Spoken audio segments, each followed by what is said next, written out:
Sahabat UKI, baru-baru ini di awal tahun 2023, kita dihebohkan dengan dua peristiwa yang nyaris serupa. Pertama adalah temuan Majelis Ulama Indonesia, Sulawesi Selatan tentang adanya kelompok pengajian di bawah naungan Yayasan Nur Mutiara Makrifatullah yang dinilai telah menebar ajaran sesat di Kabupaten Goa, Sulawesi Selatan. Kelompok yang dipimpin oleh Harim Minallah Aminullah Ahmad alias Bang Hadi itu mengajarkan apa yang mereka namakan bab kesucian. Yang kedua adalah munculnya aliran yang menyebut dirinya hakikinya hakiki.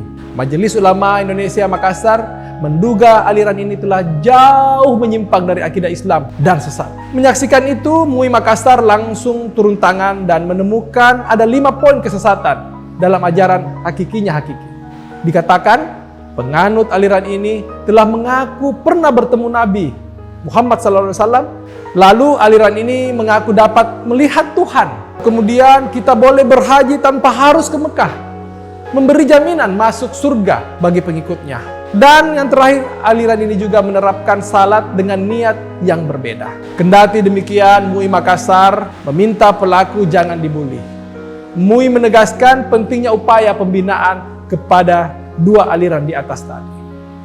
Sahabat UKI, fenomena berdirinya aliran yang diduga aliran sesat ini menjadi semacam pengulangan kaset lama yang terus-menerus diulang. Hal sama juga terjadi di Kabupaten Indragiri, Riau tahun 2018 misalnya.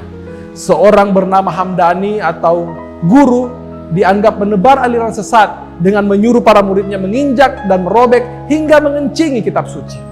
Di awal Desember 2019 di Kecamatan Batua Benawa, Kabupaten Hulu Sungai Tengah, Kalimantan Selatan, muncul seorang pria berinisial NS yang tidak mengakui Nabi Muhammad SAW sebagai Nabi terakhir.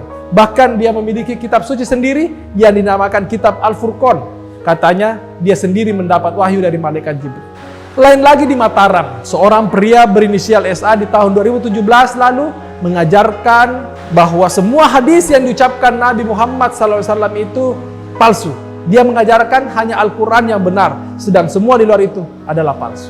Sahabat UKI, dari semua fenomena ini kita kerap bertanya, mengapa peristiwa seperti ini terus bermunculan?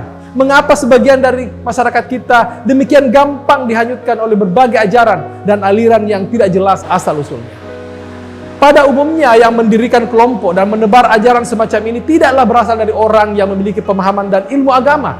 Mereka bukan ulama, mereka bukan ustaz, mereka adalah orang biasa yang mendadak tampil dengan segala pengakuan yang membuat kita terkaget-kaget. Sahabat UKI, saya bukanlah ahli agama, saya juga bukan ulama, dan saya tidak hendak menghakimi siapapun. Saya hanya ingin sedikit berbagi dari sudut pandang pemahaman saya tentang hidup. Dalam kehidupan saat ini, kita telah banyak kehilangan keteladanan hidup serta perilaku dan sikap yang tawadu. Sikap berendah hati telah nyaris raib di antara kita. Kesenjangan ekonomi juga demikian menganga di hadapan kita. Di satu sisi, kita menyaksikan orang hidup demikian rakus dan hidup berfoya-foya. Di lain sisi, kita demikian perih menyaksikan banyak saudara-saudara kita yang masih terjebak dalam kemiskinan yang tidak terperikan. Semua itu menjadikan banyak dari kita kehilangan pegangan hidup. Kita frustrasi. Banyak dari kita mencari ruang dan tempat di mana mereka merasa ada dan dihargai. Mereka di sanalah bermunculan kelompok yang bisa mengembalikan martabatnya sebagai manusia. Terlepas dari apakah ajaran yang ditanamkan pada mereka dinilai sesat atau tidak.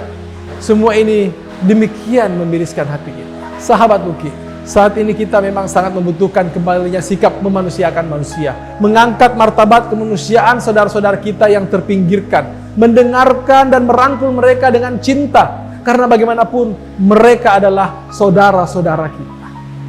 Saya teringat sebuah kisah ketika Rasulullah Muhammad SAW dilempari batu hingga kepala beliau berdarah. Apakah beliau marah? Apakah beliau mengutuk dan meminta Allah menjatuhkan asap yang pedih? Tidak.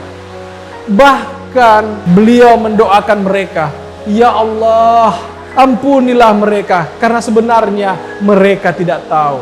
Di sanalah terpancar keindahan Islam. Di sanalah aliran rahmatan lil alamin meneguhkan diri. Islam memberi kita rasa damai. Islam yang sangat menjejukkan kita.